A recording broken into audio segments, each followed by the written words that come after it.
हाय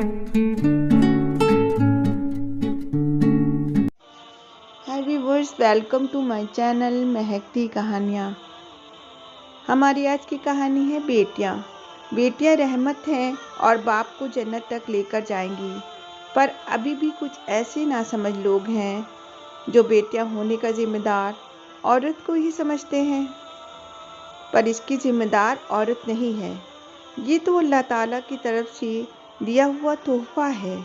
वो जिसको चाहे बेटियाँ दे और जिसको चाहे बेटा दे, और अगर किसी को ना चाहे तो उसे बेऔलाद ही रखता है। गाइस, आप आज की कहानी सुने और प्लीज़ कमेंट करके बताएं कि बेटियां हमारे लिए रहमत हैं कि नहीं। एक शख्स बेटा चाहता था, पर बेटी की चाहत में उसके यहाँ एक के बाद एक करके 6 बेटियां पैदा हो गई थीं। 7वीं बार जब उसके यहाँ औलाद होने को हुई तो उसने अपनी बीवी से कहा, अगर इस बार भी बेटी हुई तो मैं तुम्हें तलाक दे दूँगा। उसकी बीवी शौहर से बोली थी, इस पर मेरा कोई इख्तियार नहीं है, कहकर वो रोने लगी थी।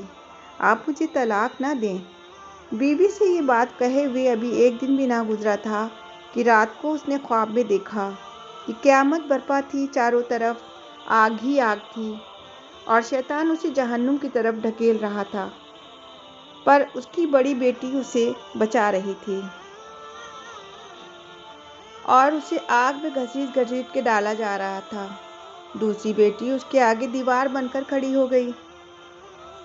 बहुत ही भयानक और डरावना सा माहौल था। उसकी तीसरी, चौथी, पांचवी, छठी बेटी उसे हर तरह की मुसीबतों से बचा रही थी। फिर उसने देखा कि जन्नत के दरवाजे पर एक हूर जैसी बच्ची खड़ी थी और उसे जन्नत की तरफ लेकर जा रही थी। तभी उसकी आँख खुल गई। उसकी समझ में आ गया था कि अल्लाह ताला ने उसे ये ख्वाब क्यों दिखाया है।